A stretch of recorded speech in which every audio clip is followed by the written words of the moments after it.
Bonjour à tous et très heureux de vous retrouver sur Média TV Afrique pour ce nouveau numéro de votre émission Génération News, l'émission qui prend à cœur les problématiques qui sont liées à la jeunesse. Au sommaire de cette émission, nous allons consacrer la première partie au métier de disque jockey. Qu'en est-il réellement? Faut-il davantage structurer la profession sur le continent? Élément de réponse dans un instant. Et en deuxième et dernière partie d'émission, nous allons plancher sur la problématique liée au programme sport-études et les éléments de réponse dans Génération News. Et pour en parler aujourd'hui, nous recevons Dorel. Dorel, vous êtes footballeur amateur, vous êtes également étudiant. Merci d'avoir répondu à notre invitation. Je vous remercie pour l'invitation et je remercie Génération News pour cette opportunité aujourd'hui. Et juste à côté de vous, nous avons Darius. Darius, vous êtes un danseur professionnel. C'est un plaisir de vous recevoir sur le plateau de Génération News. C'est un plaisir. Merci à Génération de nous avoir donné l'opportunité encore de nous exprimer ce soir. Merci à vous. En face de vous, Marley. Marley, vous êtes DJ, mais étudiant également, et vous évoluez dans le monde de la nuit, on va le dire ainsi. C'est un plaisir également de vous recevoir sur le plateau des Génération News. Bonjour Régis, c'est un réel plaisir d'être parmi vous, et je tiens aussi à saluer tous les abonnés de Génération News.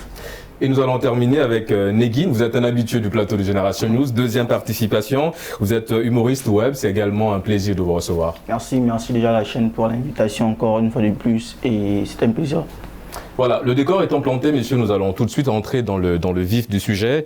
Je le disais dans mon introduction, nous allons démarrer cette première partie sur la problématique liée au métier de disque jockey. Qu'en est-il également, communément ou abrégé appelé DJ? Vous êtes dans ce domaine, Marley, parlez-nous un petit peu de ce métier et qu'est-ce que ça représente concrètement pour vous? Tout d'abord, au début, quand j'avais commencé, je ne m'attendais pas à avoir beaucoup de débouchés. Il faut savoir que dans un premier temps, un DJ, c'est quelqu'un qui doit avoir un sens artistique, qui doit avoir une passion pour la musique. Et c'est quelqu'un qui apprend beaucoup au niveau de la clientèle parce qu'il doit faire connaître de nouvelles choses au public. Beaucoup de gens se disent qu'un DJ, c'est juste quelqu'un qui appuie sur des boutons, c'est juste quelqu'un qui vient, alors que c'est un gros travail technique qu'il fait en fait. Et justement, parlant de ce gros travail technique, c'est beaucoup de recherche, notamment dans la playlist qui demande énormément de temps, le choix des titres. Exactement. Un DJ, c'est celui déjà qui a une oreille assez profonde, une oreille musicale, pour essayer déjà de conquérir son public et toujours apporter une meilleure diversification au niveau des sons, une nouveauté, afin de mieux élargir son champ. Beaucoup de jeunes aujourd'hui, Dorel, sont tentés par ce métier-là de DJ. Que faut-il faire concrètement aujourd'hui sur le continent? Faut-il structurer davantage ce métier-là? D'accord. En fait, aujourd'hui, on se rend compte que la musique est devenue quelque chose qui touche l'âme de la personne et elle est commercialisée. Aujourd'hui, ce capitalisme fait en sorte que la musique, on peut vivre de cela. Donc, il faut mieux conscientiser les parents, mieux conscientiser ces personnes qui ont une passion, les canaliser, faire en sorte que toute personne, que ce soit les médias, que ce soit les personnes extérieures, puissent faire en sorte que la passion puisse grandir, établir des formations. On peut former à être DJ, on peut former à être beatmaker. Et aujourd'hui, on se rend compte que le numérique est la chose la plus importante de ces dernières années. Donc, un DJ, c'est quelqu'un qui est très important. Un DJ, c'est quelqu'un qui joue avec l'informatique, qui joue avec un ordinateur et il a ses connaissances. Et forcément, à travers ses connaissances, il peut les partager. Moi, je me dis que pour ça, ça prendrait vraiment beaucoup de temps et beaucoup d'argent de vouloir le faire sur une période de 2 ans, 3 ans. Mais sur une longue année, sur 10 ans, on peut établir un cursus, on peut établir un prospectus de telle sorte que demain après-demain, l'Afrique peut devenir numéro 1 en termes de musique comme les États-Unis. Et en parlant, il y a justement un point assez intéressant que Dorel a soulevé dans son argumentaire. Il parlait évidemment de cette perception un petit peu négative qu'ont nos parents en ce qui concerne le métier de DJ, parce que pour beaucoup de nos parents sur le continent, un enfant qui embrasse cette carrière de DJ, c'est un enfant entre guillemets qui a raté un petit peu sa vie, Negin. Il faut savoir que déjà le travail du DJ, c'est un travail qui se fait plus ou moins de manière nocturne.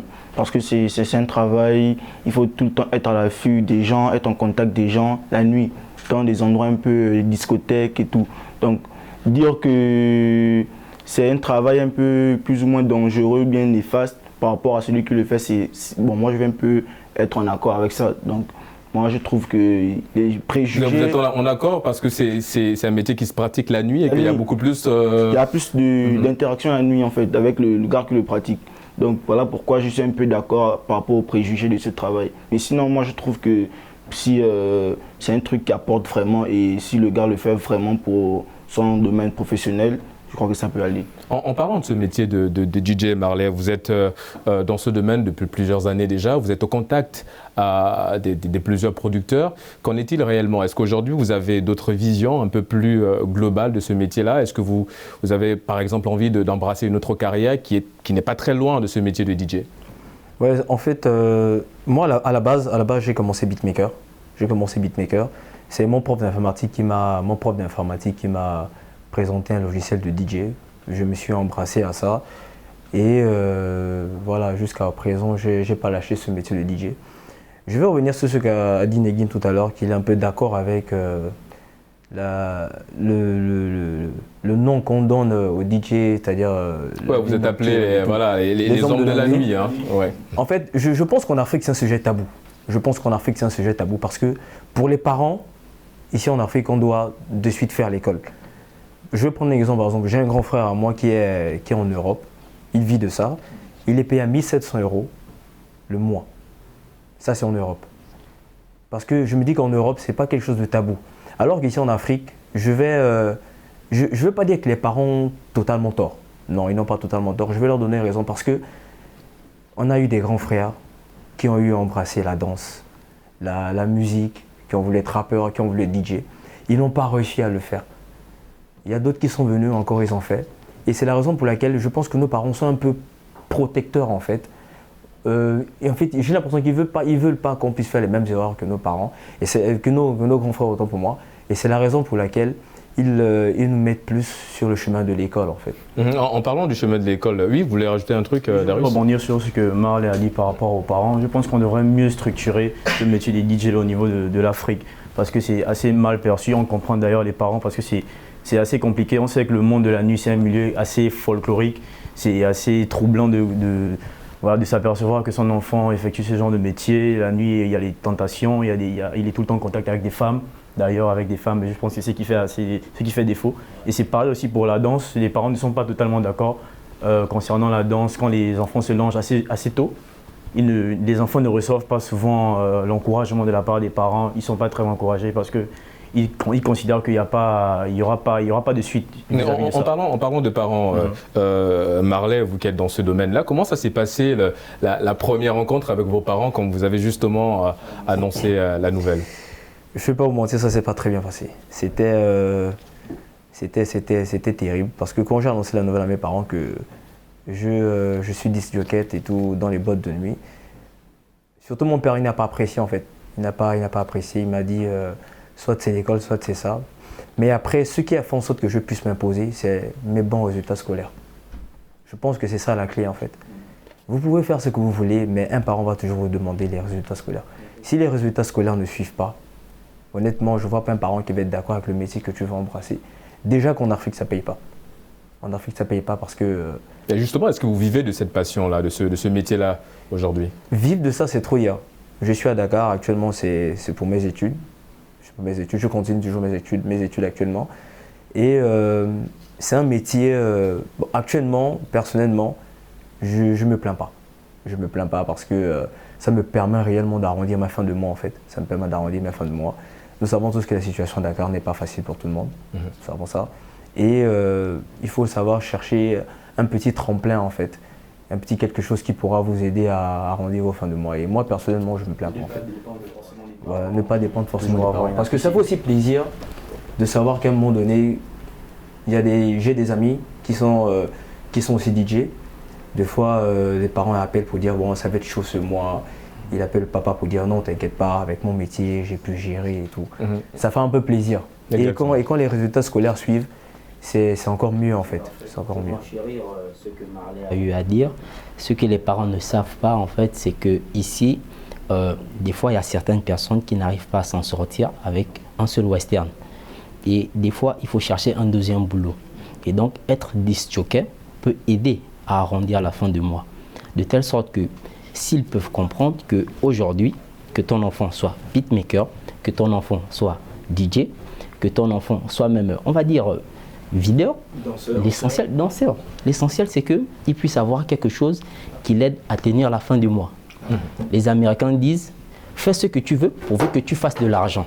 Est-ce qu'on ne va pas adopter la même mentalité? Et en parlant d'adopter une mentalité, Darius, vous avez parlé tout à l'heure de structurer un petit peu cette profession-là sur le continent. Évidemment, la France, le Canada ou encore les États-Unis, ils ont mis en place des formations, des structures qui forment des jeunes étudiants après l'obtention évidemment de le baccalauréat au métier de DJ. Faut-il aujourd'hui adopter la même philosophie sur le continent? Oui, exactement, exactement. Et je pense que cette philosophie a déjà été adoptée, même on peut le constater, je crois, en Afrique du Sud. Il y a une jeune DJ, elle a maxi, je crois, 10 ans. Elle a 10 ans, elle était formée sur une formation de DJ. Et elle mixe dans les soirées, elle n'a que 10 ans. Et ses parents qui l'accompagnent. Donc, c'est pas quelque chose qu'on doit diaboliser. On doit juste éduquer nos parents vis-à-vis de ça. Allez-y, Neguine. Moi, je trouve que c'est par rapport à la culture. C'est comme disait Marley, nous, on a tendance à penser que le seul chemin de la réussite pour nous en Afrique, c'est faire l'école. Donc, nous, en tant qu'Africains, avec ce genre de mentalité, on ne peut pas déjà considérer le métier de DJ, danseur, footballeur comme un métier qui peut apporter. Parce que nous, dans notre culture, ce n'est pas déjà ça qui apporte pour nous l'argent. En Afrique, il y a des gens qui vivent de ça. Si déjà Marley dit qu'il arrive à arrondir ses fins du mois, c'est que c'est un truc qui l'aide plus ou moins. Mais nous, en Afrique, ce qui peut en fait nous, comment dirais-je, nous attarder sur les mauvaises pensées, c'est la mentalité. Évidemment. Très mauvaise mentalité. Et en parlant de cette mentalité-là, Marley, un collègue à vous, que vous connaissez très bien, DJ Dollar, le DJ sénégalais, qui a réalisé son rêve en devenant le meilleur DJ d'Afrique francophone en 2018, un prix qui a été remis par la African Music Award, une compétition organisée au Nigeria. Faut-il davantage ce genre d'événements sur le continent pour valoriser un petit peu ce métier de DJ et redonner en tout cas ces lettres de noblesse à ce métier? Je pense que la question n'est plus à se poser. On a eu DJ Dollar qui a eu ce trophée. Si ça a été organisé par une très grande structure, DJ Dollar l'a remporté, c'est une très grande fierté pour l'Afrique. Parce que ce genre de compétitions sont toujours organisées ailleurs. On a aussi par exemple le cas d'une artiste gabonaise, Chanel, qui a remporté le prix de la meilleure artiste francophone aussi en Côte d'Ivoire, qui a été organisé par les prix MUD. C'est quelque chose que l'Afrique doit plus valoriser en fait. Et je trouve ça vraiment... Ouais, c'est vraiment très encourageant. Et c'est un métier assez transversal aussi, parce Dorel l'a souligné, Darius, parce qu'au sorti de ce métier, de cette profession de DJ, on peut facilement embrasser d'autres métiers, parce qu'il y a des métiers qui sont liés effectivement à ce métier de DJ. On peut devenir ingénieur en son, on peut devenir beatmaker, vous l'avez souligné. Donc ça reste un métier assez transversal sur lequel on peut compter pour pallier au problème du chômage des jeunes, par exemple. Oui, totalement. Parce que déjà, il faut bien évidemment souligner que les DJ, ce ne sont pas des personnes lambda qui se sont réveillées un matin et puis jouer sur des disques et tout. Ce sont des personnes qui maîtrisent des codages et des langages informatiques. Donc ce métier de DJ ouvre des portes, des opportunités, comme on l'a dit, ils peuvent embrasser d'autres métiers. Donc c'est vraiment une opportunité pour combattre le chômage. Il faut vraiment qu'on refasse l'éducation des parents au niveau de ça. Et c'est totalement la mentalité africaine. Mais on compte évidemment sur vous pour essayer d'apporter cette génération connectée, génération 2.0, d'apporter évidemment une autre image, une autre perception un petit peu de ce métier de DJ. En parlant justement de perception, vous êtes danseur professionnel, Darius. Vous travaillez évidemment seul parce que vous faites dans la conception de la musique, une playlist comme on dit.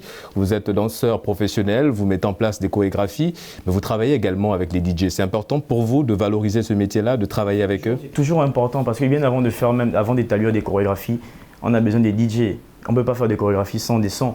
Donc forcément, on se retourne d'abord vers ces DJ-là. Donc c'est très très important de les mettre en valeur, d'essayer de...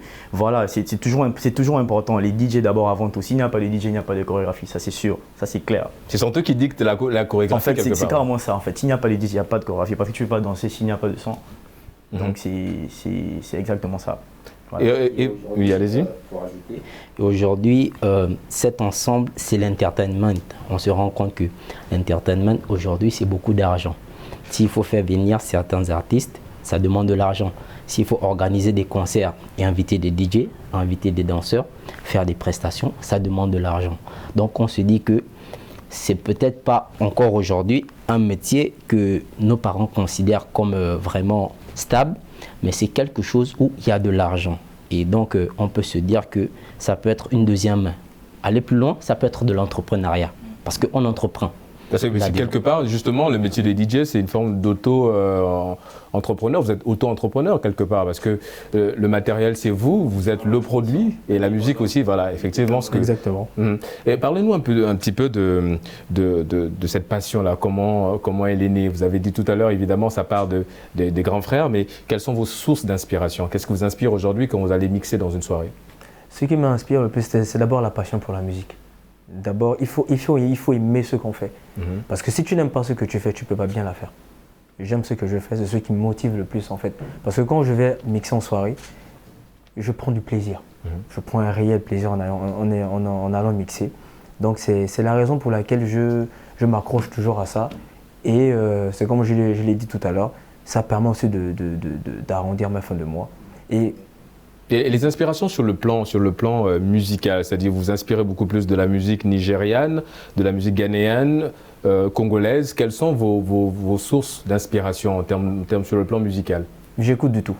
J'écoute du tout. Et c'est ça un DJ en fait. Il doit être assez éclectique dans ce qu'il propose. En fait. Un DJ ne doit pas se focaliser sur un style de musique. Parce que aujourd'hui, il y a des DJ, moi j'ai connu des DJ, on mixe en boîte de nuit. Lui, il mixe de 4h à 6h, rien que du zouk. Si tu l'emmènes dans un autre style de musique, c'est-à-dire l'afro house par exemple, il ne s'en sortira pas. C'est la raison pour laquelle pour un DJ en fait, il doit tout écouter. Il doit tout écouter. Moi aujourd'hui, je me suis déjà retrouvé à des soirées maghrébines. J'ai joué des morceaux arabes. Je me suis déjà retrouvé à une soirée belge. J'ai joué rien que des morceaux belges.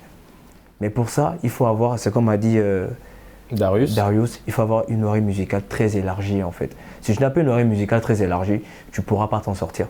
Parce que le métier de DJ, c'est pas facile. Moi par exemple, je pars souvent des nuits blanches pour chercher un remix d'un son. On peut écouter, un DJ peut jouer cette musique, mais quand vous venez à ma soirée, par exemple, moi je joue par exemple le remix de ce morceau et tu te dis, mais j'avais écouté là-bas, mais ici c'est remixé, oh, c'est cool, hein, c'est cool. Évidemment, c'est ce qui crée aussi l'originalité. Oui, allez-y, Negin. J'ai une question, mais ne penses-tu pas qu'en tant que DJ, les sons varient en termes de génération? Parce que dans les boîtes de nuit, il y a différentes générations. On peut se dire que le DJ peut se dire qu'en mettant un son, le son plaît à tout le monde, mais le son plaît à une certaine génération. Donc, celui qui met le zouk peut-être de 4h à 6h, c'est peut-être par rapport aussi à une certaine génération qu'il met ce genre de musique. Est-ce que tu ne te sens pas aussi de ce point-là? Exactement, Negin a tout à fait raison. Il a tout à fait raison parce que un DJ joue avec le public. Si vous arrivez dans une boîte de nuit pour un DJ, on vous dit c'est une soirée d'une tranche d'âge de par exemple 30 à 40 ans. Vous n'allez pas jouer du Caris ou de Booba. C'est sûr, ce qui est sûr. On sait que cette tranche d'âge-là, c'est vrai qu'il y a des personnes dans cette tranche d'âge qui écoutent certains morceaux de la nouvelle génération, mais cette tranche d'âge, ils sont plus dans les anciennetés en fait. Donc quand un DJ arrive en boîte, il doit savoir jouer avec le public. Parce que dans une boîte de nuit, il y a tout, il y a du tout. Il y a toutes les générations. Et sur le plan relationnel, comment ça se passe? Parce qu'évidemment, comme vous l'avez dit, vous êtes dans le domaine de la nuit ou du jour, hein, parce que le DJ, c'est pas uniquement celui qui est tout le temps dans les boîtes de nuit, c'est également celui qui mixe et dans les mariages, des événements et tout ça. Et alors, parlons-nous un peu du relationnel. Est-ce que ça facilite évidemment le contact? Est-ce que vous avez une anecdote à nous raconter un peu par rapport à ce métier? Quelles sont les portes que ce métier a eu à vous ouvrir? Il y a 2-3 mois, je je mixais dans une boîte de nuit. J'ai rencontré un client, il buvait. Il était là, je suis venu, j'ai accueilli le monsieur tranquillement. Aujourd'hui, il est devenu un de mes meilleurs clients. Et il y a 3-4 mois, je ne savais pas qu'il était transitaire en fait. Parce que moi je fais transit et douane. C'est la formation que pour laquelle vous êtes évidemment au Sénégal. Je suis au Sénégal. Je fais transit et douane. Je ne savais pas que ce monsieur fait transit et douane. Je ne savais même pas qu'il avait une entreprise de transit et douane. Un jour, on parlait comme ça. Il m'a dit, oui, moi je suis transitaire. J'ai dit, ah bon, mais moi je suis étudiant en transport logistique. Il m'a dit, mais vas-y, donne-moi ton CV, je peux te placer. Je lui ai remis mon CV. Une semaine après, j'ai été stagiaire dans son entreprise. Ça veut dire que le monde de la nuit, c'est pas comme on nous voit seulement, ouais, nous sommes les gens de la nuit. Mais il faut profiter de ça en fait. Il faut profiter de ça. Parce que beaucoup de gens ne se rendent pas compte, mais dans ce monde de la nuit, on peut rencontrer beaucoup de personnes. Il y a beaucoup de personnes qu'on peut rencontrer. Et comme moi j'ai eu la chance, j'ai rencontré ce monsieur qui m'a fait rentrer dans son entreprise. J'ai eu à faire des stages et aujourd'hui, honnêtement, je m'en plains pas en fait. Dorel, on parle de... Oui, vous voulez rebondir sur un point bien précis où on parle de ce métier évidemment de DJ, il a parlé du relationnel. Mais est-ce que concrètement, on a parlé de formation, de structurer le métier, mais est-ce que concrètement, il faut être formé pour l'être? Est-ce qu'il ne faut pas à la base avoir des aptitudes pour être un DJ? Est-ce que sur le plateau, on a des aptitudes pour l'être quelque part? Bon, sur le plateau, je ne pense pas, à part Marley. Maintenant, pour être DJ, je pense que ce n'est pas donné à tout le monde parce que ça doit d'abord être une passion, je crois. Il y a certains qui sont passionnés par autre chose. Et à travers la passion peut naître l'envie. Et l'envie, le travail, la perfection. Donc c'est cela que moi je pense. Et je me dis que, comme Marlène nous l'a dit tout à l'heure, c'est sa passion. Et aujourd'hui, il vit de sa passion. Et sa passion fait en sorte qu'il a eu des opportunités. Une passion qui a quelque part un petit peu bougé au point de tendre aujourd'hui vers un métier, parce que c'est un métier en part entière aujourd'hui, Darius. D'abord, c'est une passion qui devient forcément un métier, parce qu'il y a d'abord cette envie-là et cette détermination. Et c'est d'ailleurs ce qu'il a dit. Je pense que le métier de DJ, on ne peut pas forcément, entre griffes, avoir une formation pour devenir DJ. C'est le travail, c'est la détermination. Par exemple, moi, en tant que danseur, on va dire que je ne peux pas dépendre exclusivement dépendre de DJ exclusivement. Je peux faire certains mix moi-même. C'est juste l'habitude et puis savoir manipuler le logiciel et tout le reste. L'envie de la chose, tu comprends, c'est ça. L'habitude devient une seconde nature, tu vois. C'est comme moi par exemple aujourd'hui. Moi je suis souvent avec des amis. Je suis quelqu'un de très taquin à la base. Mais ça ne veut pas dire que je suis humoriste. Parce que c'est quelque chose, c'est comme on dit souvent, on est avec ça.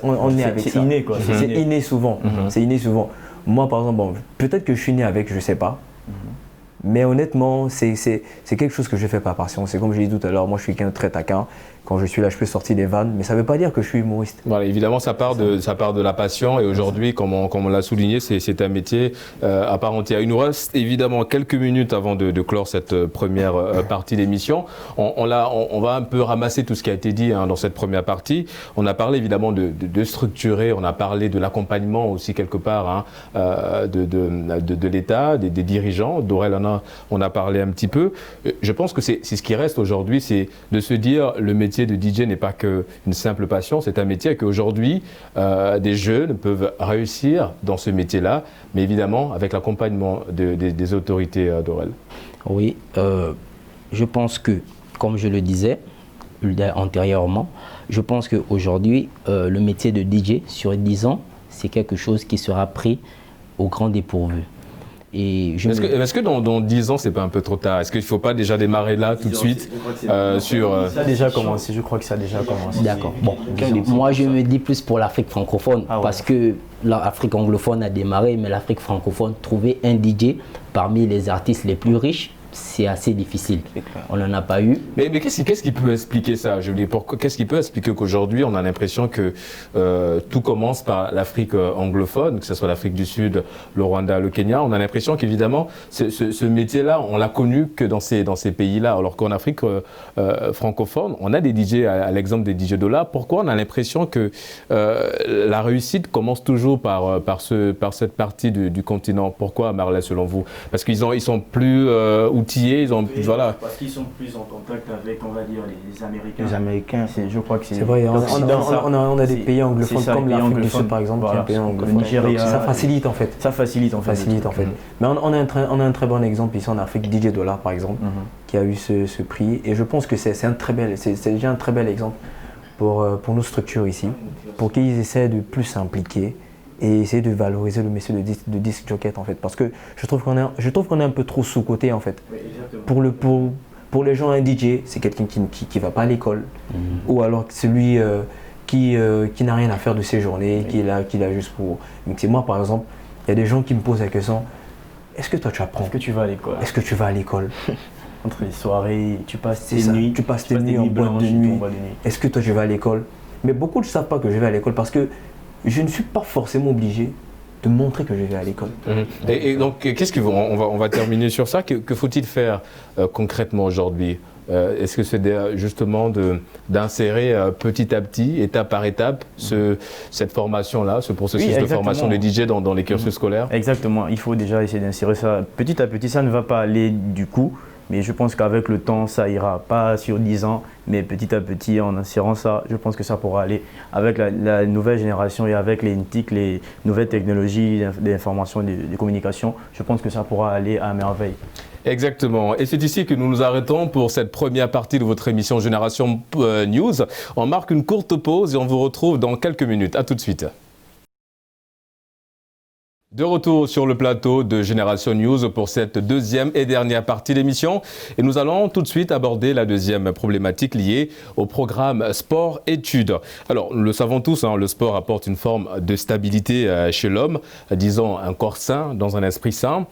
Dorel, vous êtes un footballeur amateur, vous avez fait partie d'un centre de formation. Malheureusement, vous n'êtes pas resté longtemps. On aura le temps de parler de cette aventure. En quoi le fait d'associer aujourd'hui le sport à l'éducation est-elle une bonne stratégie? D'accord. En fait, aujourd'hui, sport-études est un très bon mélange parce que tout simplement, celui qui fait sport-études a plus d'intensité de travail que celui qui fait études simples. Tu travailles plus parce que tu as moins de cours, certes, mais jumeler le sport et les études, ça demande beaucoup de temps. Tu passes 8 heures de temps, comme d'autres étudiants. Après cela, il faut aller aux entraînements. Des fois, on est fatigué. Des fois, on n'a pas envie d'y aller, mais comme c'est la passion, on se donne à fond. On se donne et on le fait. C'est pour ça qu'aujourd'hui, je trouve que celui qui fait sport-études est plus prêt physiquement, mentalement et psychologiquement que celui qui fait simplement les études. Est-ce que Negin, c'est pas un petit peu comme ce programme ne sonne pas un petit peu comme une seconde chance pour ces étudiants, ou bien ces élèves qui ont entre guillemets essuyé un petit peu des échecs dans un parcours scolaire normal, d'avoir une seconde chance en embrassant justement le programme sport-études? Bah oui, il faut comprendre que c'est pas tout le monde qui a le talent de devenir un Sadio Mané, de devenir aussi un grand intellectuel. Voilà, il faut comprendre que la plupart des grands footballeurs sont des personnes qui n'ont pas appris. Voilà, clairement, ce sont des personnes qui ont laissé la passion faire les choses. Parce que beaucoup se sont laissés dominer par la passion et ont laissé les études. Moi, je trouve qu'on ne peut pas mélanger les choses. Parce qu'à un moment donné, tu vas te sentir oppressé par une chose et vouloir laisser une autre chose. Donc, l'école et le football, les deux, certes, il faut être un footballeur armé de connaissances. Le football, le sport en être manière... être un sportif, plus ou moins sportif, armé de connaissances. Mais je trouve que l'école va finir par oppresser sur le sport en question. Donc, tu vas finir par laisser les études. Mais donc, comme il disait, une personne qui fait les études en même temps, c'est vrai qu'il est plus ou moins armé que celui qui fait les études ou le sport simplement. Mais je trouve qu'il va finir par laisser l'un d'eux en fait. Allez-y Darius. Je pense que, voilà, comme Negin l'a si bien dit, pour être prêt physiquement, c'est vrai, parce que le sport nous permet de nous épanouir physiquement et psychologiquement aussi. Donc je crois pour être un sportif accompli, il faut forcément accompagner des études parce que en tant que sportif, on va dire que tu es destiné à voyager.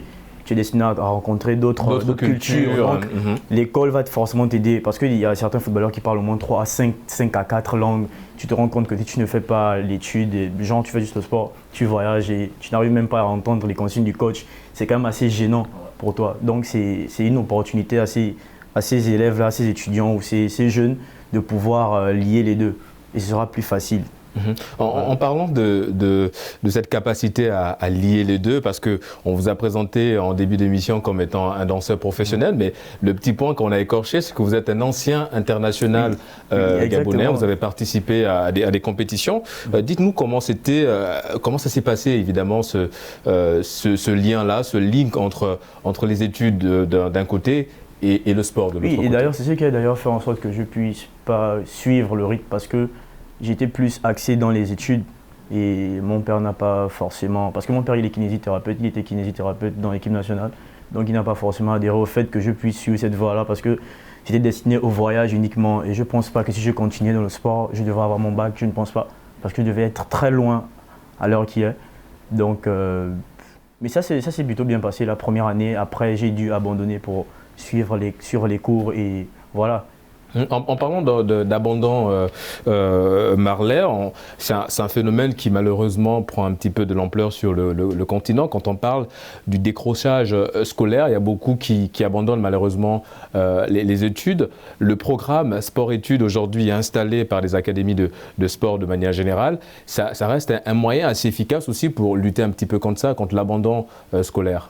En fait, moi je me dis, jumeler les deux, c'est une très bonne chose. Pourquoi ? Parce que il y a d'autres personnes, par exemple, qui se donnent juste au foot. Imaginons un peu, tu te donnes juste au foot, tu ne sais ni lire ni écrire. Ça ne sert à rien en fait de vouloir te donner au foot parce qu'avant de jouer au ballon, il faut au moins avoir un minimum intellectuel. Parce qu'imagine un peu, tu vas en formation, tu te prends une blessure par exemple, tu te casses la cheville et on te dit pour toi le foot c'est fini. Évidemment, il faut un plan B, derrière. Voilà pourquoi on demande pour les sportifs, c'est d'avoir minimum le baccalauréat. Minimum avoir le baccalauréat. Mais est-ce que c'est respecté aujourd'hui ? On a l'impression qu'aujourd'hui, on se base uniquement sur le talent. Il suffit d'avoir le talent et on se dit que c'est déjà un facteur très important dans une possible réussite du sportif. On ne prend pas généralement en compte l'aspect intellectuel dans le sens où il faudrait au moins avoir le baccalauréat. C'est vraiment pas pris en compte sur le continent. En fait, moi, je me dis que pour nous, Africains, on se dit que si une personne fait un métier, c'est juste pour gagner de l'argent ou alors c'est juste une option B. N'oublions pas qu'il y a des enfants qui ont des parents qui n'ont pas les moyens, par exemple, de leur offrir ce qu'ils veulent. Par exemple, il y a des enfants qui vont à l'école. Les parents n'ont pas assez de moyens pour payer les cours jusqu'au bout. Pour lui, l'option B, c'est d'aller jouer au foot, par exemple, d'aller jouer au volleyball, d'aller jouer au basketball. D'accord, c'est pas faux. Mais quand un enfant va, par exemple, exercer un sport, c'est d'abord par amour. C'est ce que beaucoup de gens oublient en fait. C'est par amour, par passion en fait. Si quelqu'un fait quelque chose, c'est par passion en fait. Moi personnellement, je me dis ça en fait. Que si moi, par exemple, j'exerce un sport, c'est par amour et par passion en fait. Le reste, je le vois après en fait, le côté financier, le côté relationnel et tout. Mais moi, je le fais d'abord par amour et par passion. En fait. Dorel, vous qui avez été dans un centre de formation et qui avez allié justement sport et études, est-ce qu'aujourd'hui, on peut affirmer sans risque de nous tromper que ça a un réel impact sur les jeunes ? D'accord. En fait, quand on regarde les chiffres, on se rend compte qu'aux États-Unis, en 2005, le sport générait 41,9 milliards de dollars. Et en 2019, il était à 100 milliards de dollars. Du coup, ils ont prévu une loi de telle sorte qu'on puisse plus impliquer les jeunes là-dessus. Et aujourd'hui, en Afrique, je pense que si on faisait la même chose, ça aurait vraiment un impact positif. Parce que tout simplement, le sport et les études, les deux mélangés, font de toi une meilleure personne. À 50% intellectuel, à 50% sportif. Et dans les deux cas, tu peux te décider. À toi de voir si tu veux continuer les études ou tu veux continuer dans le sport. Et moi, je me dis que par rapport à cela, ça peut être une vraie solution. Parce que ça impacte vraiment la jeunesse, vu qu'en Afrique, il y a des passionnés dans tous les sports, volley, foot, basket. Ça les impacte tellement qu'aujourd'hui, si on peut faire les deux, les encadrer, faire en sorte qu'ils puissent suivre la voie, tu peux y aller, ok, pas de souci, mais si tu vois que ça ne va plus, le sport ne te passionne plus, choisis l'école. C'est la méthode francophone. Et moi, je me dis que c'est la meilleure méthode aujourd'hui. Moi, j'ai une question pour toi, Darrell, par exemple. Oui. Tu es, sauf si je me trompe, un ancien... Là, il est footballeur amateur. Tu es footballeur amateur, actuellement. Oui. Tu suis le programme sport-études. Oui. Pour toi, quel est le plus difficile, en fait? Le plus difficile, en fait, aujourd'hui, c'est de pouvoir trouver du temps entre les études et le sport. C'est un petit peu le problème que Darius a eu, évidemment. Moi, je pense que quand vous avez des structures, quand vous suivez la formation sport-études, tout est déjà... Tout est programmé, il y a un programme, évidemment. C'est-à-dire que le matin, à 10h, vous êtes en classe, à partir de 16h, vous êtes sur le terrain de foot. Donc, je ne pense pas vraiment que au niveau de cette structure-là, il puisse avoir un problème par rapport à lier les deux entre les études et le sport. C'est peut-être des personnes de l'extérieur, par exemple. Nous là, je suis par exemple étudiant et je cherche à aller faire le sport, mais je n'arrive pas à joindre les deux bouts. Ouais, mais évidemment, lorsque vous êtes dans la structure, c'est plus facile parce qu'il y a un programme, tout est programmé. En parlant justement de ce genre de structure aujourd'hui, on a fait un constat qui est plutôt encourageant, c'est de voir qu'aujourd'hui, il y a beaucoup plus d'académies qui œuvrent dans cette formation-là, dans ce programme-là, sport-études. Faut-il davantage encore ce genre de formation, de structure sur le continent, comme on parlait aujourd'hui de valoriser le sport, qui puisse aujourd'hui redonner un petit peu ses lettres de noblesse au continent. On en a déjà des sportifs aujourd'hui qui apportent beaucoup dans le domaine du sport, Sadio Mané, on en passe. Mais est-ce qu'il faut beaucoup plus de structures de ce genre sur le continent? Ouais, il faut beaucoup plus d'investissement dans le domaine du sport. Parce qu'on a des talents, mais on n'a pas de structures. C'est très différent. Ici, en Afrique, on a des talents, mais on n'a pas de structures pour encadrer les talents. Voilà pourquoi beaucoup se lancent, comme disait Dorel, dans les études, pour avoir au moins un second champ. Parce que moi, je peux aujourd'hui me réveiller, être peut-être un boxeur, j'ai pas d'agence, j'ai pas de structure, il n'y a pas d'endroit où m'entraîner, rien pour me motiver. Mais je peux pas penser être un boxeur professionnel avec cette allure. Il faut forcément qu'il y ait de l'investissement dans ce que je fais dans mon pays pour me motiver à le faire. Donc, moi, je trouve que s'il y a vraiment plus de structure du domaine sportif pour encourager les talents à être sportifs, ça va aboutir à quelque chose. Je vais rebondir sur ce qu'il a dit parce que je trouve que, je ne vais pas dire que je suis d'accord avec ce que les dirigeants font de pas assez investir sur le... Parce qu'on oublie une chose, il y a des étudiants, par exemple, qui n'ont pas les moyens d'aller en Europe. Il y a d'autres qui sont obligés d'apprendre pour avoir espoir d'avoir un billet d'avion, aller en Europe et essayer de trouver un centre de formation parce qu'on sait qu'en Europe c'est plus facile. Mais justement, parce que je vais essayer un petit peu, je vois où vous voulez en venir, Marley. En parlant justement de ça, il y a ces jeunes aujourd'hui qui sont tentés par l'immigration, tout simplement parce que voilà, pour beaucoup de jeunes, l'Europe c'est l'Eldorado, c'est le paradis sur terre, pour justement permettre de trouver un centre de formation et éclore facilement, faire éclore son talent, son génie de footballeur. Et si on essayait de contrer ça en amont, c'est-à-dire si on met en place des structures suffisamment, si les autorités investissent suffisamment sur ces structures, est-ce qu'aujourd'hui on ne peut pas éviter justement cette plaie-là, on va le dire ainsi, de ces jeunes qui sont tentés par l'immigration, Marley? Si, exactement, parce qu'en faisant ça aussi, en fait, on oublie une chose, que si les dirigeants le font, ils investissent un peu plus dans ce domaine-là, il y a le côté touristique. Parce que quand vous faites ça emmène beaucoup d'argent ici. Ça fait en sorte que plusieurs personnes puissent rentrer dans le pays pour déjà viser la détection des talents. Parce qu'il ne faut pas qu'on se mente, en Afrique, il y a beaucoup de talents. Il y a beaucoup de talents d'Afrique, mais juste que... C'est le cas même ici, par exemple, on a des partenariats, des structures ici avec des clubs français comme l'Olympique Lyonnais, en partenariat avec l'Olympique Lyonnais ou l'Olympique de Marseille. On a Metz également qui est en partenariat avec Génération Foot. Donc effectivement, c'est ça fait venir des détecteurs de talents. Oui, allez-y, je vais vous laisser terminer. Et c'est ça en fait, ça fait venir beaucoup de touristes, la détection des talents par exemple, et ça fait en sorte que ça évite aux parents souvent d'avoir des conflits avec leurs enfants. Parce qu'il y a des enfants qui disent, il y a des têtes en l'air en fait. Ouais, si je vais pas en Europe, j'apprends plus. Si je fais pas ci, j'apprends plus et tout. Parce que il y a l'amour de la chose. Il y a l'envie de voyager en fait. Moi je me dis que c'est ça. Et en ce qui concerne les parents, parce qu'évidemment il y a un rôle à jouer qui est très important en ce qui concerne les parents, parce qu'au fond ce sont eux qui décident quelque part. Comment justement emmener ces parents-là à valider ce programme? Parce que beaucoup sont encore un petit peu réticents à l'idée de laisser son enfant partir tout seul à l'aventure. Comment convaincre justement ces parents, les emmener à accepter cette formation qui est plutôt une bonne chose, on va le dire ainsi. Oui, c'est assez bénéfique que ce soit pour les parents ou pour les enfants. C'est compliqué, mais je pense que ça commence à aller parce que les parents s'informent beaucoup. Déjà, avec, on a les exemples de nos joueurs internationaux, par exemple Pierre-Emerick Aubameyang qui fait la fierté du Gabon. Et je pense qu'à travers ça, les parents sont assez tentés de lancer leurs enfants dans ça pour leur permettre d'exprimer leur talent et mieux s'en sortir. Ce sera bénéfique pour les deux. Aujourd'hui, pour enchérir par rapport à ce qu'il a dit, si on pouvait simplement faire comprendre aux parents qu'aujourd'hui, un footballeur, sur un mois, il gagne plus qu'un salarié. Sur une année, il gagne plus qu'un banquier. Donc aujourd'hui, être professionnel, c'est se faire de l'argent. Il y a des sponsors, il y a des marques. Donc aujourd'hui, les pieds des footballeurs ont de la valeur.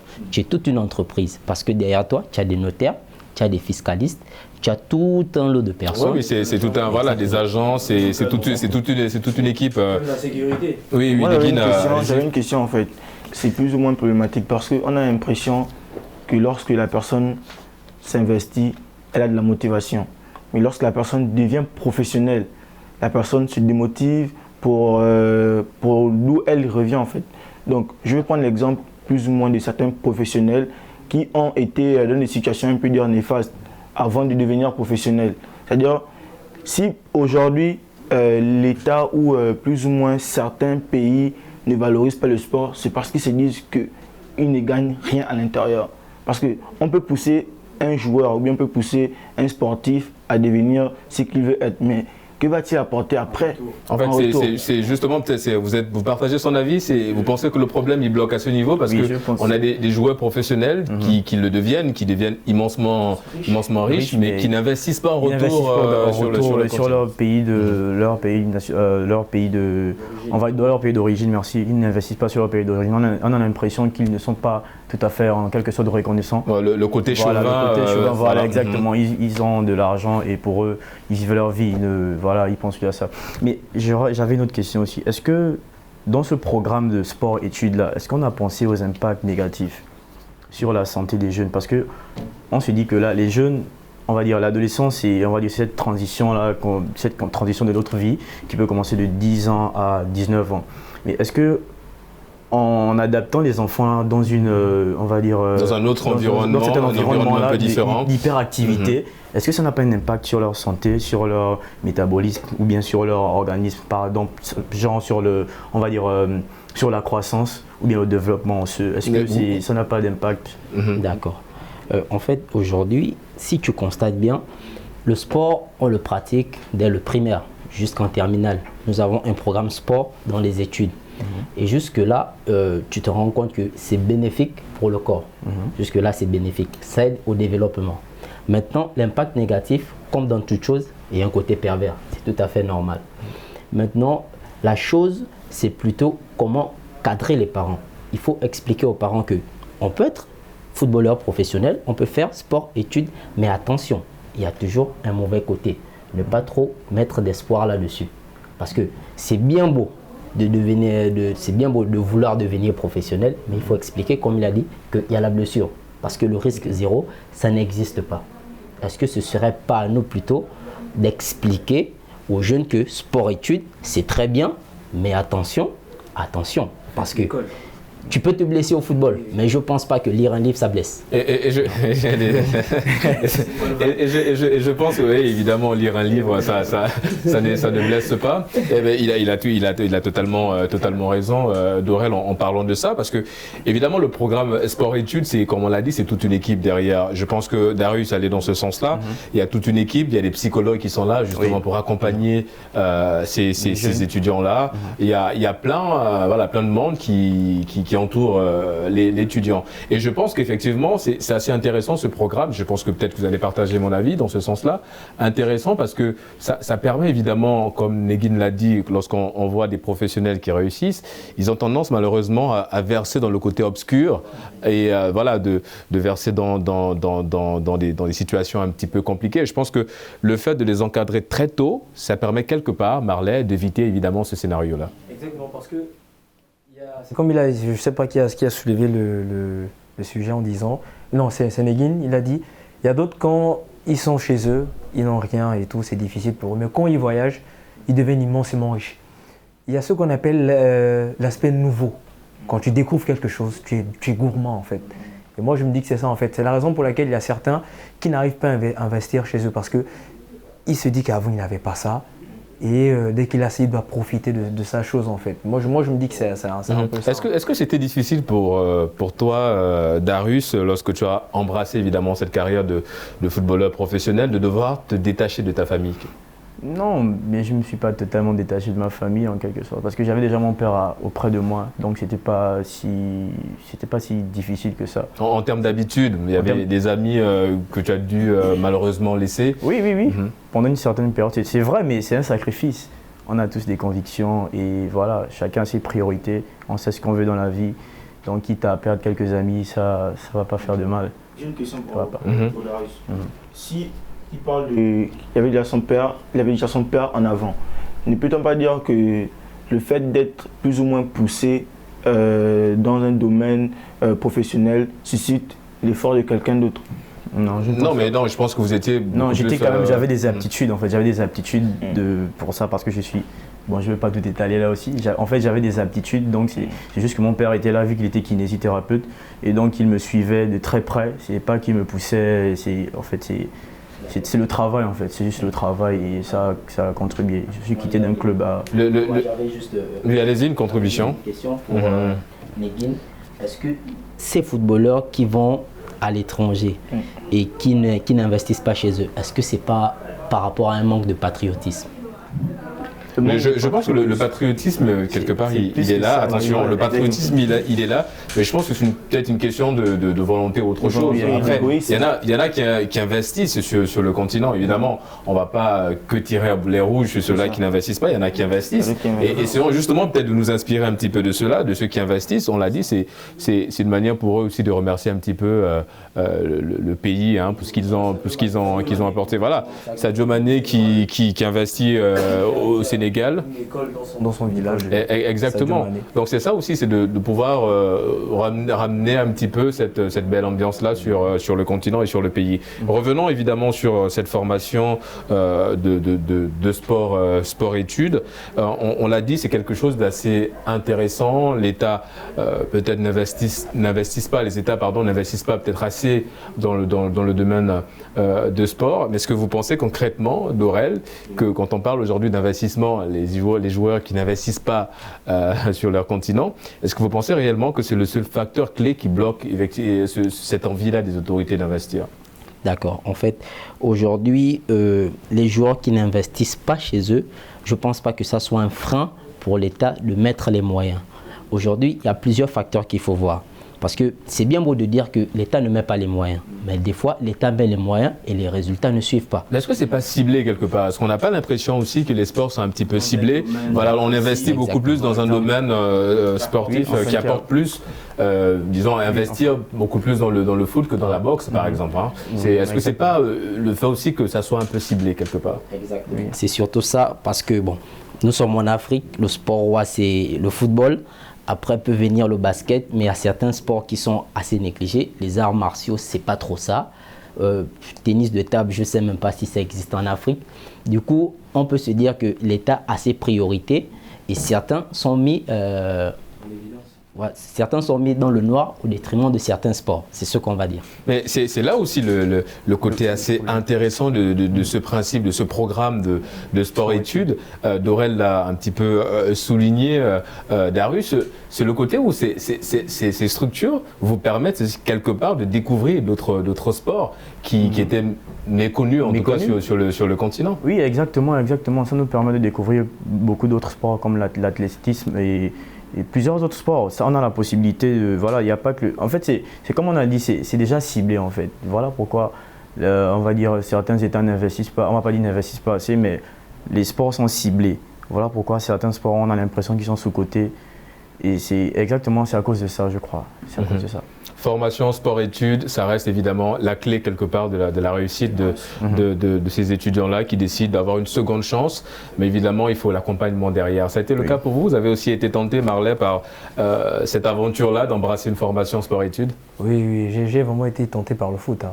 J'ai été tenté par le foot. Je participais à des sélections de mon équipe nationale. J'ai été appelé une fois à la radio, mais j'ai jamais joué parce que mon papa, il a totalement été... On a perdu un footballeur professionnel, mais on a gagné un DJ.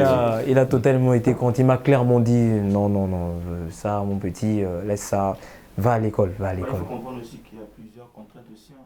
Parce qu'on peut voir l'aspect de devenir professionnel, mais on ne voit pas ce qui regorge derrière. Derrière, il y a des mauvaises pratiques en fait. Je veux en fait élucider qu'il y a des mauvaises pratiques parfois qui se font pour devenir professionnel, que parfois certains parents évitent et protègent leurs enfants afin de ne pas entendre demain que voilà... Oui, évidemment, de rentrer dans des... Voilà. Oui, exactement, ce qu'il a dit, je pense que c'est aussi la mentalité des parents. Les parents se sont déjà figés certaines idées par rapport, on va dire, bon, c'est plus sur des sports ciblés en fait, comme au foot. Il y a certains parents qui ne veulent pas que leurs enfants puissent exercer le football. On va terminer sur ça parce qu'il nous reste quelques minutes pour clore évidemment cette émission-là. On a parlé du programme sport-études qui est à valoriser. On a parlé aussi du rôle un peu des dirigeants qui doivent effectivement accompagner ce programme-là. On a parlé des étudiants, ceux-là qui désirent embrasser cette formation sport-études. On a parlé également très peu peut-être de l'aspect psychologique du joueur, du jeune lui-même quand il adhère à cette formation. Vous étiez à l'intérieur d'Orel, on va le rappeler tout au long de cette émission. Comment ça a été les premiers jours quand vous êtes arrivé dans ce centre de formation? Comment vous êtes senti les premiers jours? D'accord. Bon, pour moi, les premiers jours, ça a été bien parce que j'étais tout jeune. C'était un centre de formation de jeunes. Du coup, on a fait une bande d'amis et ça s'est très bien passé. Mais malheureusement, pour certains, ça peut ne pas être le cas. Parce que c'est bien beau de le dire, des fois, il y a des discriminations. Tu peux venir de, je ne sais pas, quelle contrée, parce que tu es affilié à cela, on peut te mettre de côté. Et certains en souffrent.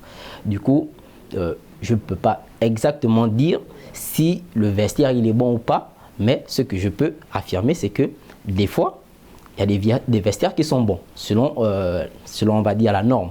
Et d'autres où tu peux te retrouver discriminé. Tout dépend en fait de la politique et d'avoir évidemment une mentalité de conquérant pour pouvoir essayer d'oublier toutes ces situations malheureuses. Malheureusement également, nous sommes arrivés à la fin de cette émission. Merci à Darius d'avoir participé. Merci Dorel, merci Marley, merci à Negin, encore deuxième participation sur le plateau de Génération News. Merci à vous également, chers téléspectateurs, de nous avoir regardés. On vous donne évidemment rendez-vous la semaine prochaine pour un autre numéro de votre émission Génération News, l'émission qui donne la parole aux jeunes. D'ici là, bonne suite des programmes sur nos antennes.